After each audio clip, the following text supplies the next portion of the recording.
namaskar. This is Firstpost and you're watching Vantage with me, Palki Sharma.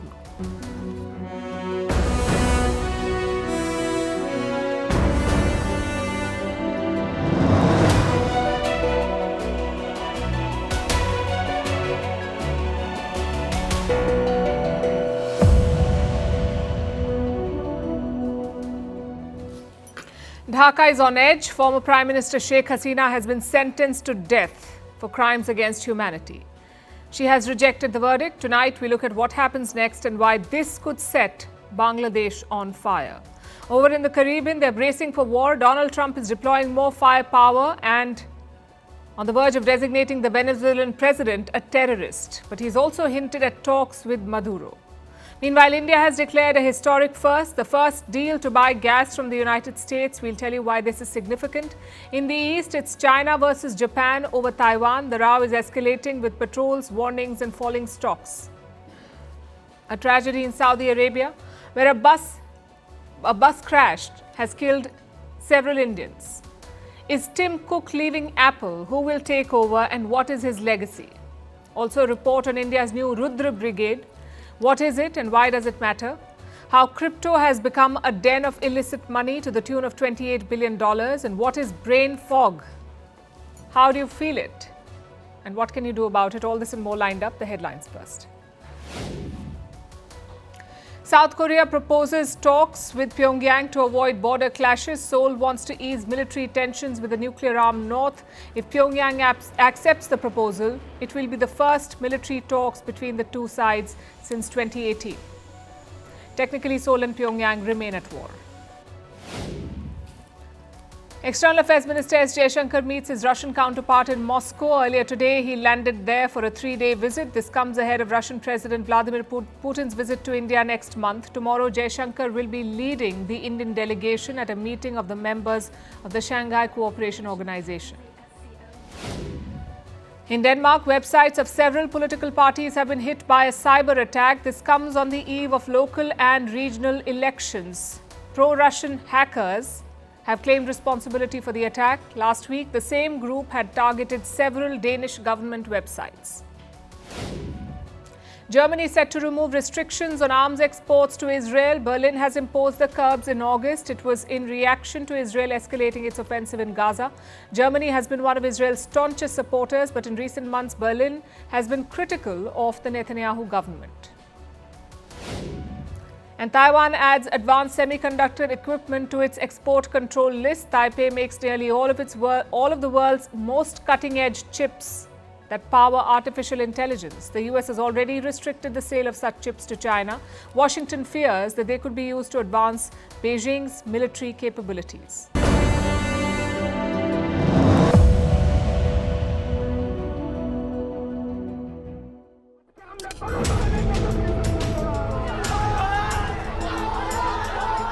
We have decided to inflict her with only one sentence, that is sentence of death.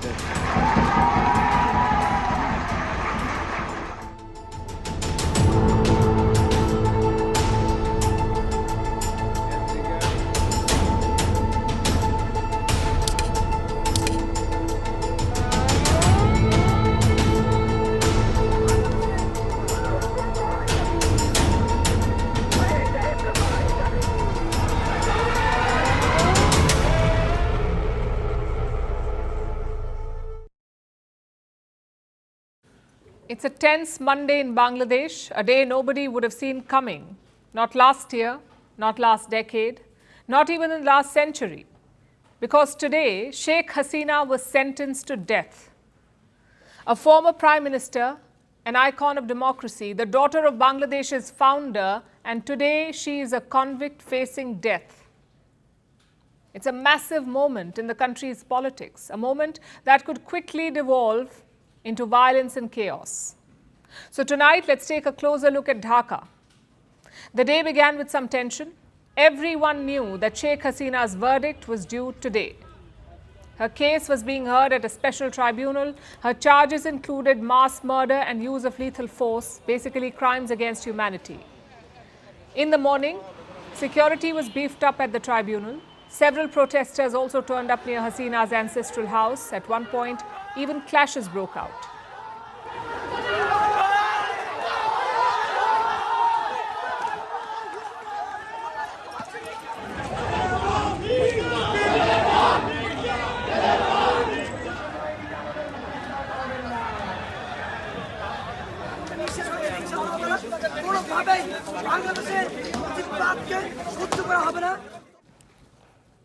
Some quick context here. This case dates back to July 2024. That's when mass protests broke out in Dhaka, July last year. Sheikh Hasina was Prime Minister back then. She ordered the security forces to restore order. But things did not go to plan. As the protests grew, radicals and Islamists hijacked it. So the security officials responded with force. What followed was a tough crackdown. The United Nations says around 1,400 civilians were killed. Now prosecutors say that this was all planned, that Sheikh Hasina asked the forces to kill the protesters, which brings us to present day. The tribunal found Sheikh Hasina guilty of all these crimes and it sentenced her to death. And when that decision was announced, cheers broke out in the room. To inflict her with only one sentence, that is sentence of death.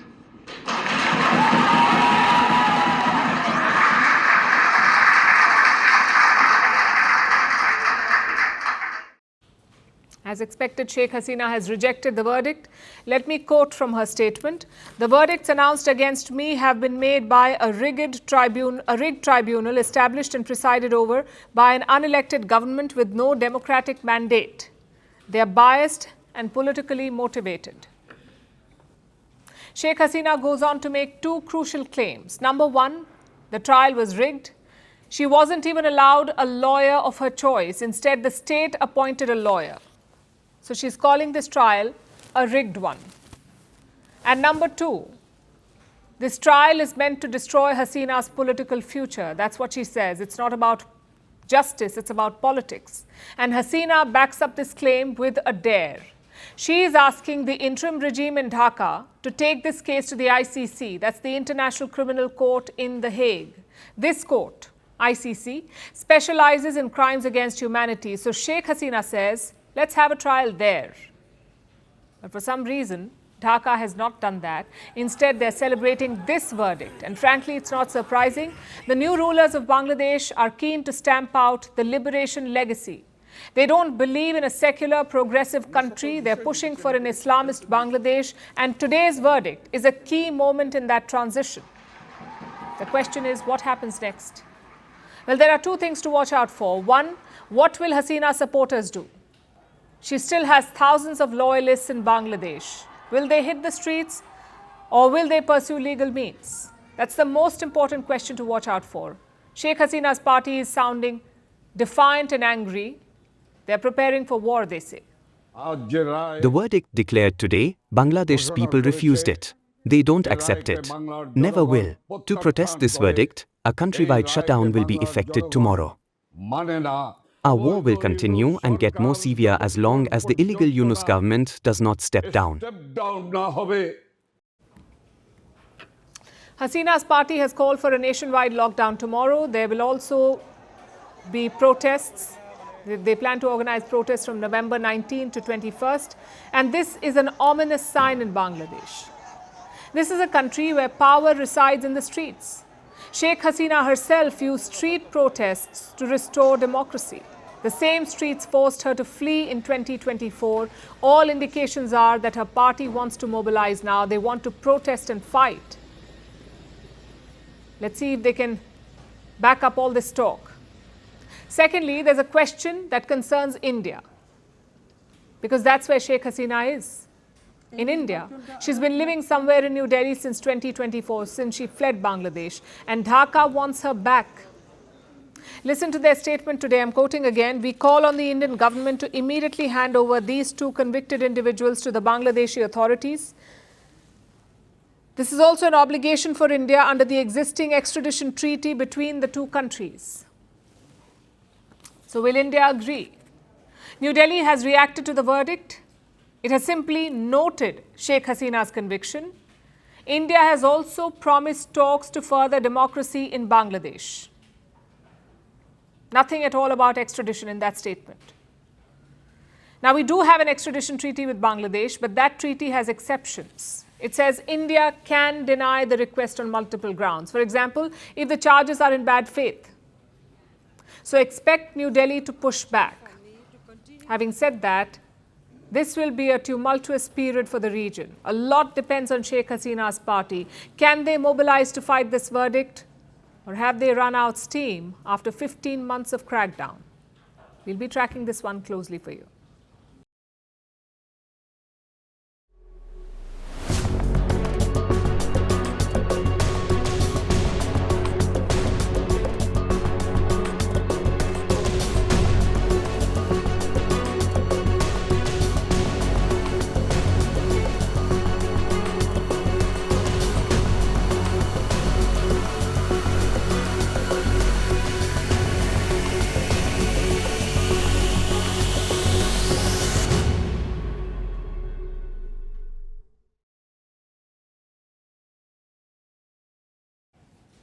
India's energy basket is getting a shake-up, and this time it's not oil, it is gas. I'm talking about the normal cooking gas that Indians use at home. Next year, that gas, that LPG, could come from the United States of America, and this has never happened before. India has never bought LPG from the US. It is set to buy now, and it's being hailed as a historic decision, a decision that may also address Donald Trump's complaints on trade. Let me explain. Your cooking gas is called LPG, liquefied petroleum gas. It is highly flammable. It's a colorless gas. More than 75% of Indian households use this gas for cooking. It is usually compressed and stored in cylinders. India has decided to buy this LPG from American sellers. They've signed a one-year contract. It involves 3 state-owned energy firms: IOC, Indian Oil Corporation; BPCL, Bharat Petroleum Corporation; and HPCL, Hindustan Petroleum Corporation. These companies will buy LPG from the US Gulf Coast, specifically from 3 sellers: Phillips 66, Chevron, and Total Energies. India's petroleum minister has hailed this deal. He says the plan is to import 2.2 million tons every year. That's around 10% of India's imports. The minister says it's all about affordable and diverse supplies, and this decision has 2 aspects. The first is domestic. Cooking gas is a key policy issue for Prime Minister Narendra Modi. He wants every Indian household to have LPG. As a result, demand is up. Indians have used 74% more LPG in the last decade, meaning we need stable and diverse supplies. Secondly, there's a global aspect. Last year, the US made up just 0.6% of India's LPG imports. Next year, it will be 10%. Clearly, this is not an organic rise. It shows a conscious decision by India to buy more from the US. The question is why? Well, in the past, traders felt that American gas was too expensive. The journey from the US to India was long. In comparison, West Asia was nearby, so the Gulf Arab nations made up 90% of India's gas imports. Then why are we changing it? Why are we turning to the Americans? Well, like the minister said, diversity is important. Until recently, there was a full-blown war in West Asia. You had missiles flying over Gulf states, so it is important for India to have backups. Plus, this will thrill Donald Trump. He has always complained about India's trade surplus with the US. We buy goods worth $41 billion from the US, but we sell goods worth $87 billion. That's a surplus of almost $46 billion. One LPG contract will not wipe out that imbalance. Nonetheless, it will make Trump happy. And what about the other side? Is Washington also making concessions? Over the weekend, Trump made a big announcement. He lifted tariffs on multiple food items, on things like coffee, banana, and beef. Trump is mainly doing it to lower the food prices at home, but for Indian farmers, it's a relief. They faced 50% tariffs compared to 12 to 15% for others. Indian farmers faced 50% tariffs, other countries faced 12 to 15%. So with this new order, it's back to default. Indian farm goods will face the same tariffs as others. Experts say Indian goods worth $3 billion stand to benefit. So good news for the agro sector, but other industries are still awaiting relief, like gems and jewelry. This sector was a cash cow for India, gems and jewelry. Nearly 37% of India's precious stones went to the US. But then came the tariffs. India's gems and jewelry exports fell 31% in the month of October. And it's across the board. Diamond exports are down by 27%. Lab-grown diamonds are down by almost 35%. Gold jewelry down by 28%. Silver 16%. This is an industry that employs 5 million people. So when exports fall, jobs are at risk. And that is why India is so keen to settle that tariff issue. It's not just about the macroeconomic picture, it's also about the jobs at stake. And reports say things are close to agreement. India and the US are looking at a two-part deal. The first part will address the tariff issue, the 25% reciprocal rate and the 25% Russian oil penalty. The second part will address the larger trade agreement, the larger trade arrangement rather. Right now, bilateral trade is $129 billion between India and the US. The target is $500 billion by 2030, and for that, you need a larger free trade agreement. But as they say, one step at a time.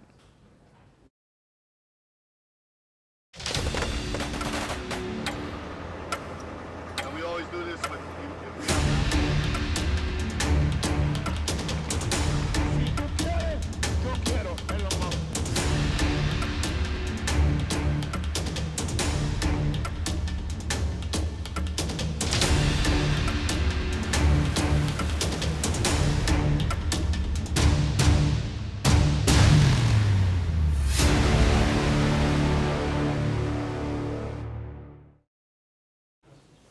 Imagine all the people living life in peace.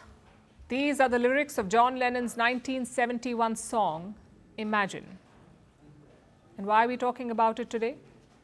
Because turns out, Venezuelan President Maduro loves this song.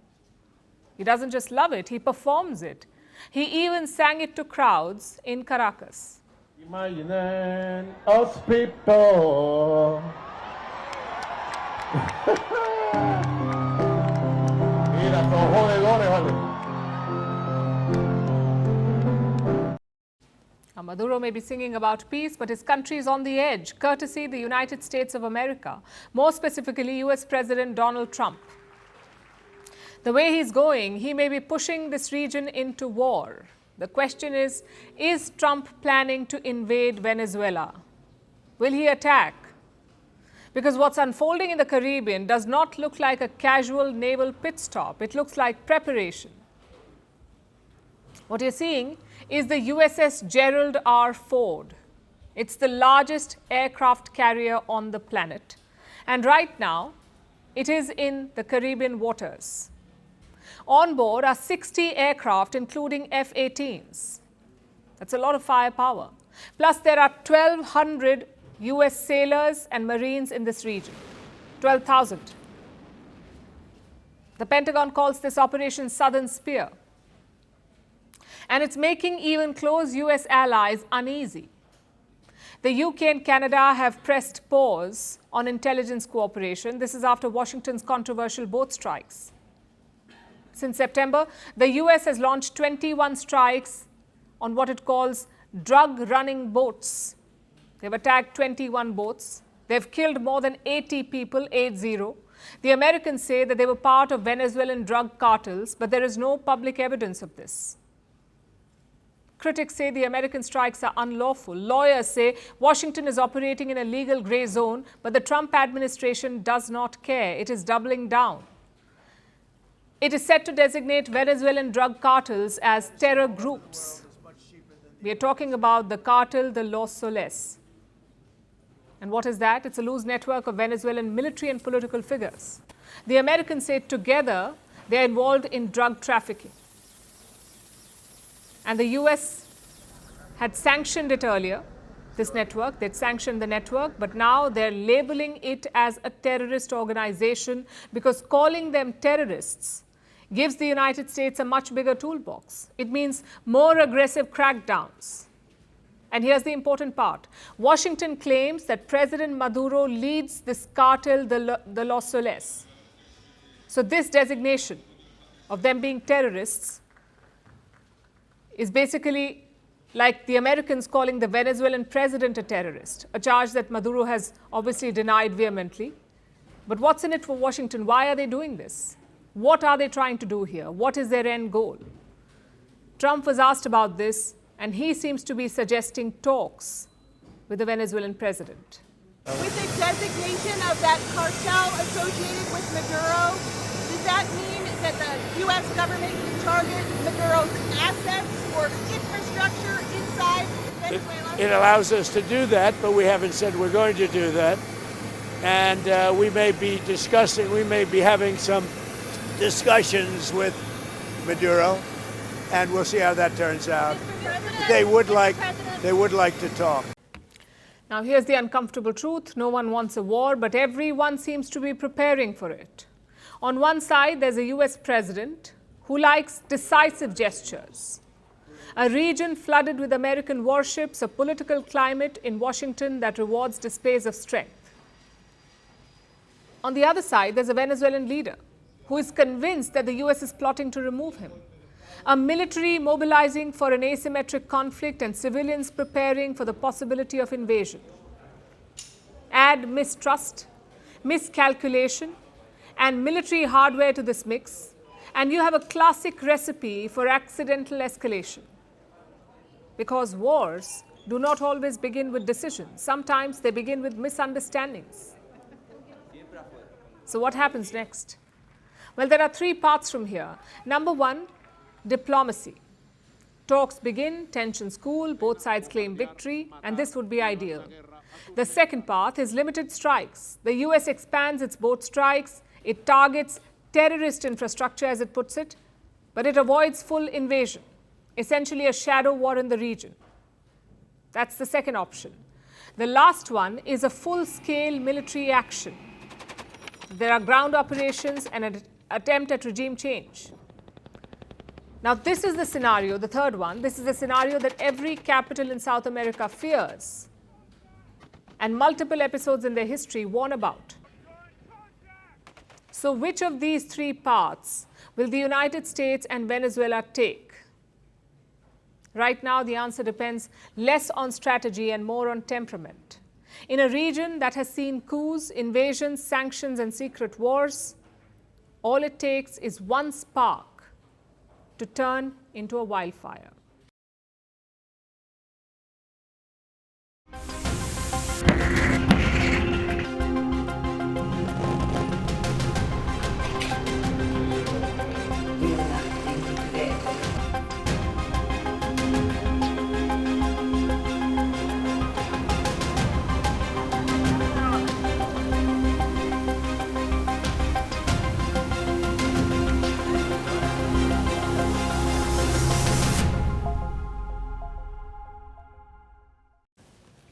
Our next story takes us to East Asia, where tensions have intensified between China and Japan.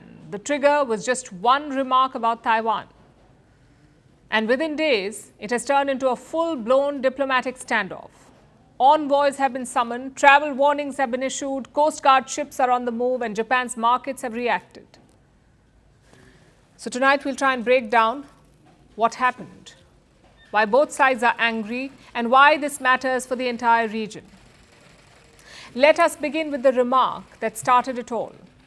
As you know, Japan has a new Prime Minister. Her name is Sanae Takaichi. On November 7th, she spoke in the Japanese Parliament.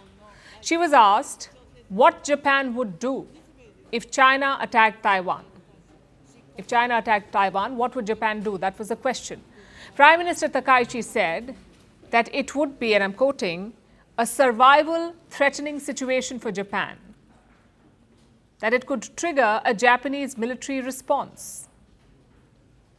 And her answer set off a firestorm. To understand why, let me give you context. Two main points here. First, Japan is a pacifist country, which means its constitution limits when it can use force. But they passed a law in 2015, and that law makes one exception. Japan can fight, Japan can use force, if its own survival is at risk. That's the first point. The second point, no Japanese Prime Minister has said it so openly before, has spoken about Taiwan so openly before. Earlier, leaders mostly avoided the subject. They called it strategic ambiguity, which means do not spell out your position and do not provoke Beijing. But Prime Minister Takaichi has spoken about it openly. So China was quick to respond. Beijing summoned the Japanese ambassador and called Prime Minister Takaichi's remarks provocative. A Chinese consul in Osaka went even further. He posted on social media, and I quote, "The dirty neck that sticks itself in must be cut off." The post was later deleted, but the damage was done. Tokyo summoned China's ambassador. It called the comment extremely inappropriate. Beijing then moved to the next pressure point. They issued a travel warning against Japan. Beijing told Chinese citizens to avoid visiting Japan. It said the atmosphere for people-to-people exchanges had been damaged by the Prime Minister's remarks. So Chinese airlines began offering full refunds for flights to Japan. And the effect was immediate. Japan's stock market reacted. Its tourism and retail stocks fell sharply because Chinese tourists are Japan's biggest spenders. They bring in billions of dollars every year. Experts say Japan could lose more than $14 billion if this travel freeze continues. And how did Tokyo respond to this warning? Well, it said Beijing's moves will hurt their relationship. Listen in. I believe that this announcement by China about warning against traveling to Japan, which seems to curtail the exchange of people between the two countries, including study abroad and tourism, is incompatible with a broad direction promoting a strategic, mutually beneficial relationship confirmed by the leaders and building a constructive and stable relationship. But China's response fits a pattern. They react sharply every time a country comments on Taiwan. Just a few months ago, it happened with the Philippines. Their president gave an interview to Firstpost. He spoke about Taiwan, and on cue, China issued a warning to the Philippines. It told Manila to quote-unquote stay within its limits. And it's doing the same with Japan now, because Taiwan is an extremely sensitive subject for the Chinese leadership. Beijing considers Taiwan a part of its territory. Its goal is reunification. And it has not ruled out using force to take the island. So Japan's comment touched that core sensitivity, and China is hardening its posture. Chinese Coast Guard ships are on the move. They're sailing through waters around the Senkaku Islands. Now, this is disputed territory, the Senkaku Islands. Japan controls these islands, but China stakes claim to them. Beijing also flew a drone near Yonaguni. That is Japan's westernmost island, and it sits very close to Taiwan. The Chinese flew a drone close to this island, and Japan scrambled fighter jets in response. Meanwhile, Taiwan has been tracking this escalating row. It has condemned China. Taiwan says Beijing's actions have severely impacted regional peace. Taiwan is also bracing for impact. It has started distributing handbooks to its citizens. These are civil defense handbooks. They tell you what to do, where to go if a crisis with China breaks out. At this rate, it looks like a question of when, not if. And it's something that the world must take note of. Taiwan sits at the center of strategic decisions, economic risks, and regional calculations. Japan has changed its tone. China has defended its red lines, and the region is watching every move, hoping that Tokyo and Beijing can manage tensions before they blow up.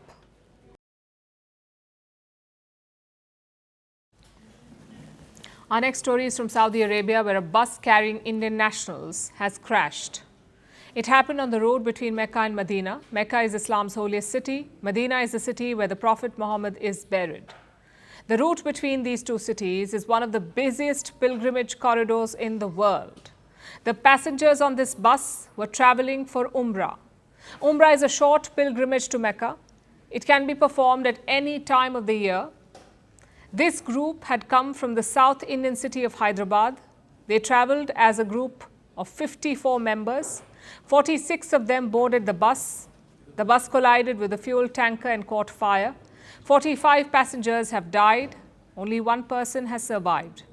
Authorities are still identifying the victims, and control rooms have been set up both in Saudi Arabia and in India. Here's a report. A major tragedy has unfolded on the road that links the holiest cities of Saudi Arabia. After a bus traveling between the cities of Mecca and Medina crashed and caught fire. The passengers on board were Indian nationals. Almost all of them have died. Officials say the bus collided with a fuel tanker on the highway. There were 46 people on board. 45 have been confirmed dead. Only one passenger has survived. He's being treated in Medina.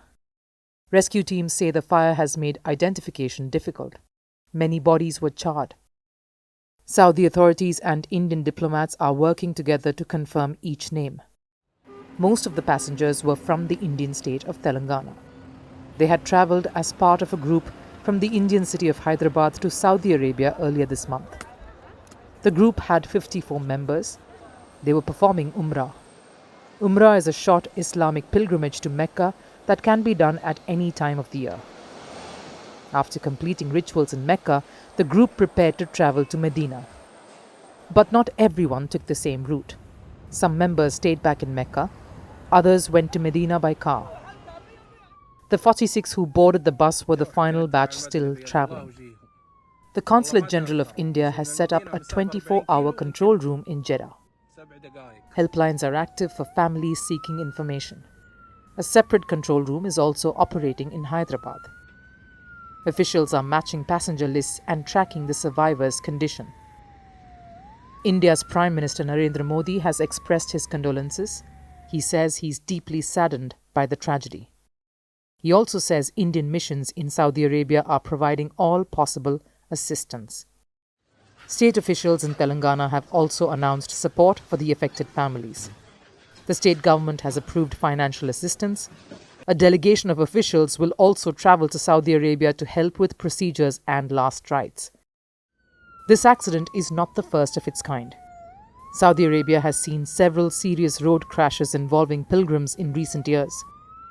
In 2023, a bus carrying pilgrims to Mecca caught fire after a collision and killed 20 people. In 2019, another crash near Medina killed 35 people. A 2023 United Nations statement reportedly noted that Saudi Arabia had a high rate of road fatalities compared to other high-income countries. These routes are among the busiest during pilgrimage seasons. Millions of people travel through them every year from across the world. For now, families in India are waiting for confirmed identifications. Control rooms are receiving calls, officials are verifying names. And in Hyderabad, families are coming to terms with the scale of the loss.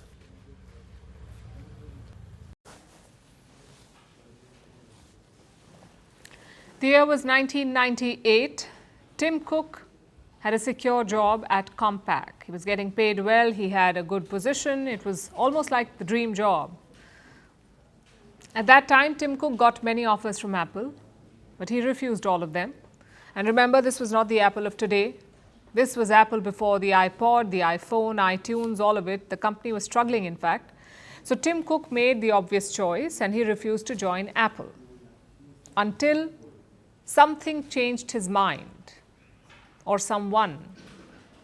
He had a 5-minute conversation with Steve Jobs. When I came out to talk to Steve about working at Apple, it felt so alive and so different. He was passionate about the product, about Apple, and its purpose. From that point, I never thought that Apple would be going out of business. The rest, as they say, is history. Tim Cook's operational expertise helped Apple save billions of dollars. The company became profitable again.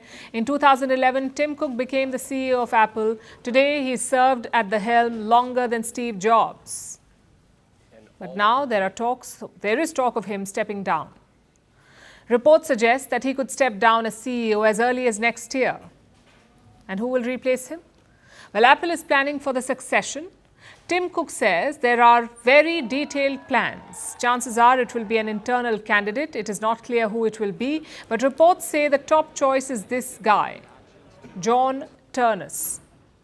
He is Apple's Senior Vice President of Hardware Engineering. Ternus joined the company in 2001. He was elevated to this role in 2013. He has overseen all the major hardware launches from iPads to AirPods, and he's being seen as a top contender. Now, we do not wish to speculate. Tonight, we want to focus on the man leading Apple today. We want to look at the Tim Cook era. When he took charge, Apple was worth $350 billion. Today, it's worth $4 trillion. That's a massive leap. Look at the revenue, the jump in their revenue from $108 billion to nearly $400 billion. Profits have more than tripled. Apple became the first publicly traded company ever to hit $3 trillion. And then it hit $4 trillion. On Tim Cook's watch, services became a second engine for them. I'm talking about Apple Music, Apple TV, Apple Pay. All of this became a $70 billion engine. Critics say Cook lacked the imagination to create the next iPhone. Well, that may be, but he did launch the Apple Watch, AirPods, and the Vision Pro headset. So there have been some key launches in his era. Also, we're not trying to romanticize this phase because Tim Cook's Apple also had some expensive hobbies. The electric car project that burned billions of dollars, the secret robotics initiative that went nowhere, the slow response to generative AI that allowed competitors to surge ahead. For a company that prides itself on being the future, Apple is glaringly old school on AI. So what is Tim Cook's legacy? If Steve Jobs built Apple's soul, Tim Cook built its body. His legacy is threefold. First, he made Apple dependable, predictable in the markets, and unshakable in crises. That's the opposite of Steve Jobs, and that's exactly what Apple needed at that point. Second, Tim Cook expanded Apple from a product company into an ecosystem empire. He minted billions through services and prioritizing privacy.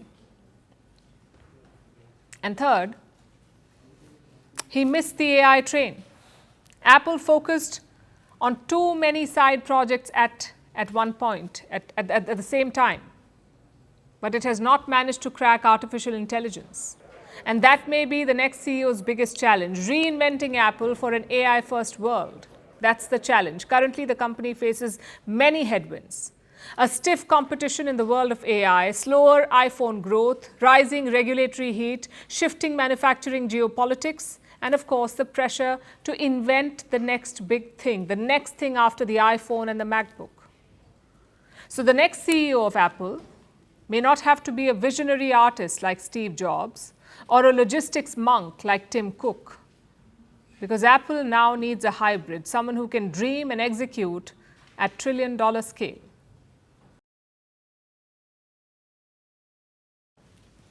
Our next story focuses on the Indian Army. They're undergoing a quiet but important shift. It's a shift built around a new formation called Rudra. Now, Rudra is not a weapon. It's a fully integrated brigade. It brings tanks, artillery, drones, and infantry into one team. Together, they make the Rudra. It was recently tested in a large exercise on the Western Front, and that test revealed a much bigger story. Rudra is part of a broader update to India's war planning, an update that in fact began 24 years ago. It started after the 2001 Parliament attack. That attack triggered a massive mobilization in India. It was called Operation Parakram. And it showed how slow we were. It showed how the lack of speed could limit India's options. So the army started working on a new doctrine. It was called Cold Start. It focused on speed and agility. But the battlefield has evolved since then, and India is updating its doctrine again. That's where Rudra comes in. Our next report explains. India is quietly rewriting its war plans. And the new name on the table is Rudra. Rudra is not a weapon system.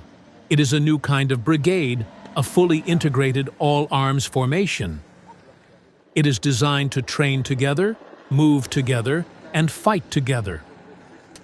The Indian Army tested this brigade during Exercise Trishul on the Western Front earlier this month. There, a Rudra brigade, codenamed Black Mace, was put through full operational validation. The brigade brought tanks, mechanized infantry, and artillery into one plan. It included air defense, engineers, signals, and logistics units. And drone detachments were also reportedly part of the group. The Indian Air Force also joined the mission. Fighter ground attack sorties were carried out. Attack helicopters flew in support. Special heliborne operations were also included. It was a picture of joint and high-tempo warfare. And it points to something larger. Rudra is part of a shift the Army has been working towards for years. A shift that began after the 2001 Parliament attack India launched Operation Parakram, and it took nearly a month to mobilize its strike formations. By the time troops reached the border, Pakistan had prepared its defenses. That experience shaped India's next doctrine. It was called Cold Start. Cold Start aimed to mobilize faster, move in smaller, agile groups, and launch limited, precise offensives before international push could build. It was designed to work under a nuclear overhang, without crossing the red lines. For years, Cold Start guided India's conventional planning. But in recent years, warfare has changed. New domains have emerged, including drone warfare, cyber attacks, and precision strikes. And experts say the Army is now sharpening this approach. The new idea is reportedly called Cold Strike. Cold Strike focuses on speed, deeper thrusts, and real-time intelligence. It focuses on seamless coordination across land and air. Rudra fits directly into this shift because Rudra is built for tempo, integration, and to operate under complex, fast-moving conditions. 2 such brigades are reportedly already deployed on the northern borders. One in eastern Ladakh, another in Sikkim. Reports say more are being raised by converting existing formations. Each Rudra brigade is customized for its terrain. Units can be attached or detached based on the mission. The Army and Air Force are also inducting indigenous counter-drone systems. Some can target enemy drones with lasers at around 2 kilometers. All of this signals a broader transition, a move towards joint and technology-driven operations with faster decision cycles and tighter integration between services. Experts also point to the next steps. Rudra must be tested across terrains such as high mountains, jungles, cities, and desert environments. It must be backed by strong logistics, clear communication networks, and refined joint command structures. If Cold Strike is adopted, Rudra could form the backbone of India's future doctrine. It will be a doctrine built on speed, precision, and coordination. In a region where timing and technology now shape the battlefield.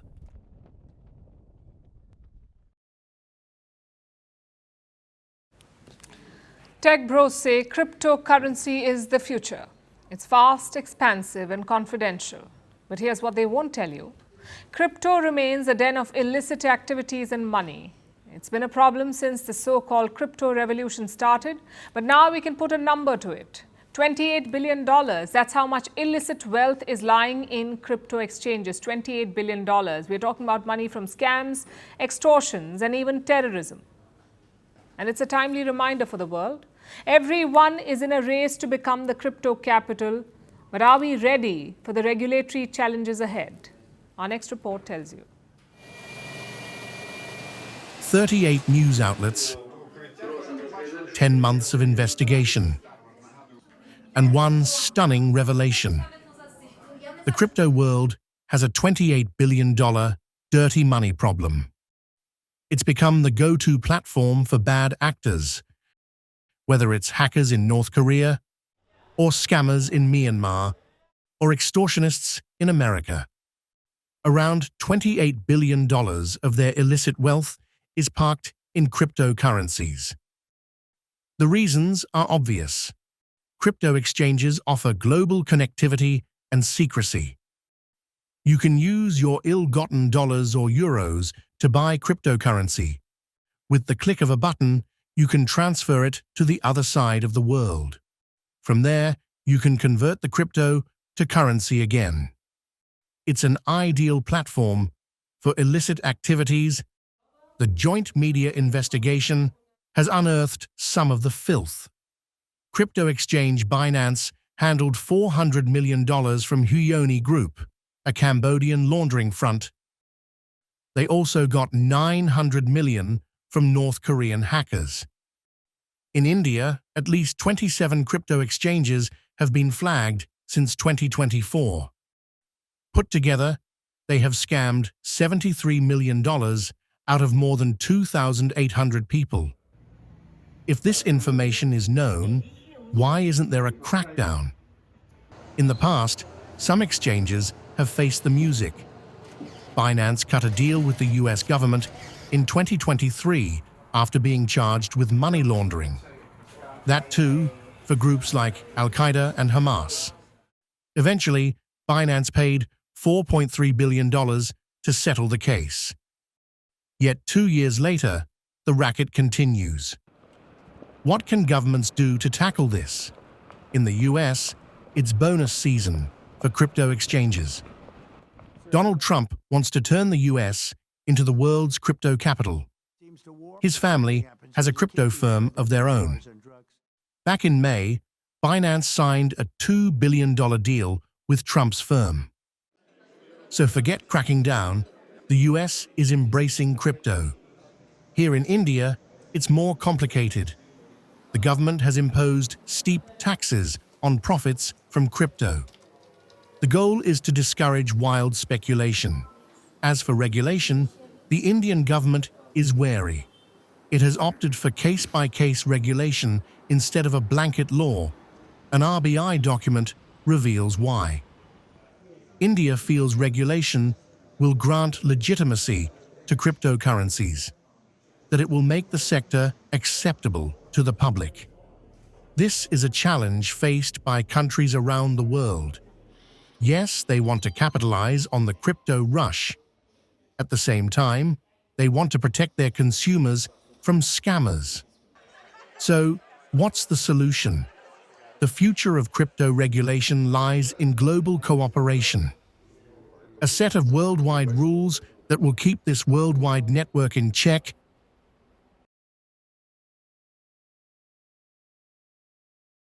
Have you ever had one of those days where your brain feels like it's just not working? Not tired, not sleepy, just foggy.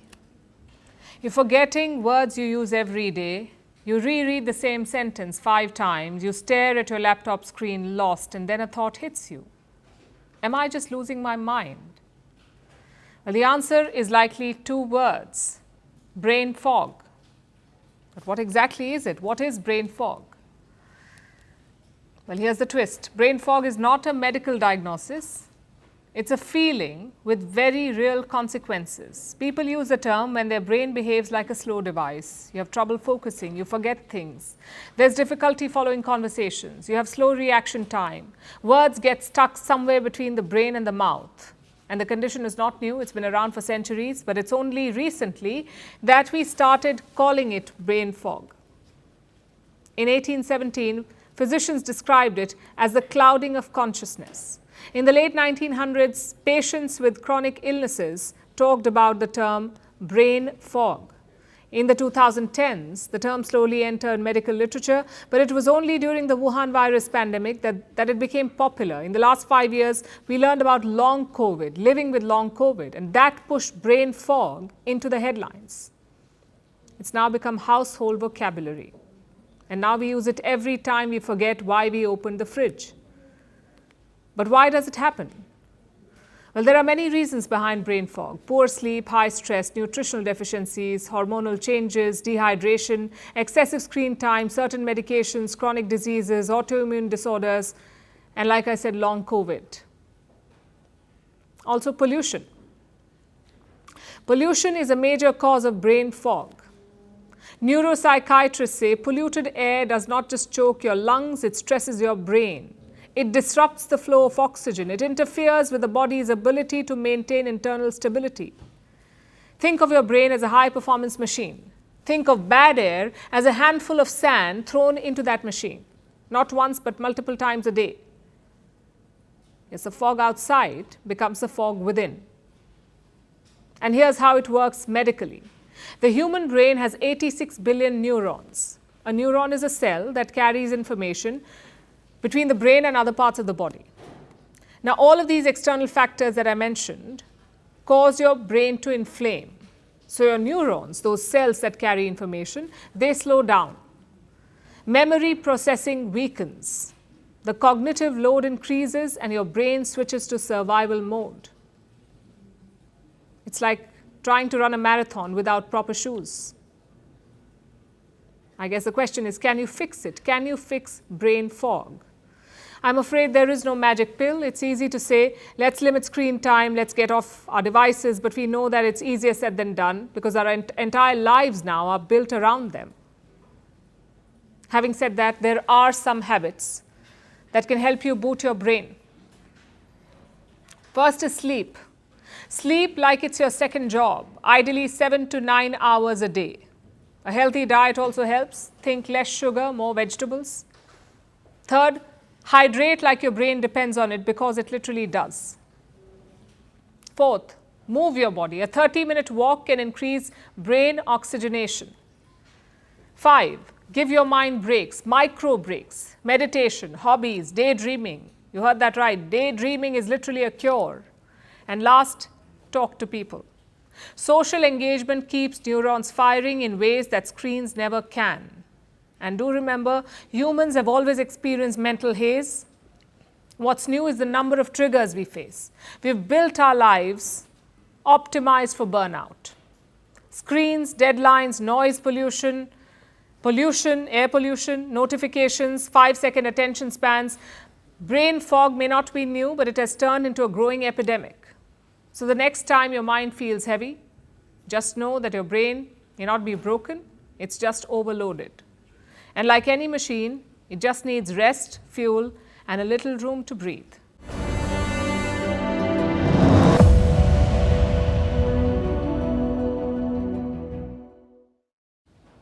Are you a young man looking to date? If you are, billionaire Bill Ackman has some tips for you. He wants you to walk up to someone and say, "May I meet you?" Not, "Can I talk to you?" Not, "Hi, what's your name?" He wants you to say, "May I meet you?" Apparently, it works for Bill Ackman. He says he has never had a negative reply to this question. Just one problem though, this is 2025. This is the age of Gen Z and Gen Alpha. "May I meet you?" is not a good line for them. It's a one-way ticket to Troll Junction.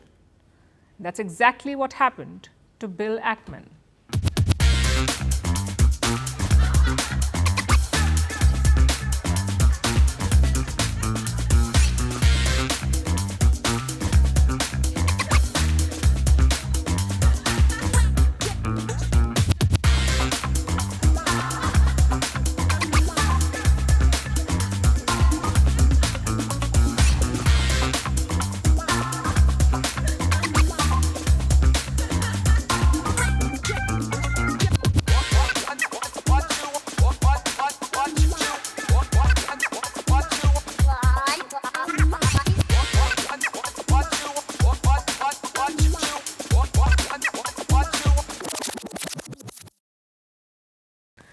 And now it's time for Vantage Shots, images that tell the story. A dramatic video captures a Japanese volcano shooting ash into the sky. Paris switches on Christmas lights along the Champs-Élysées, and a seal tries to escape killer whales by jumping onto a boat. Finally, we're taking you back in history. On this day in 1869, the Suez Canal opened in Egypt after 10 years of construction. It connected the Mediterranean and the Red Seas, becoming the shortest sea route between Europe and Asia. Today, the Suez Canal is one of the world's most heavily used shipping routes. We're leaving you on that note. Thank you for watching. We'll see you tomorrow.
Want the facts? The latest developments?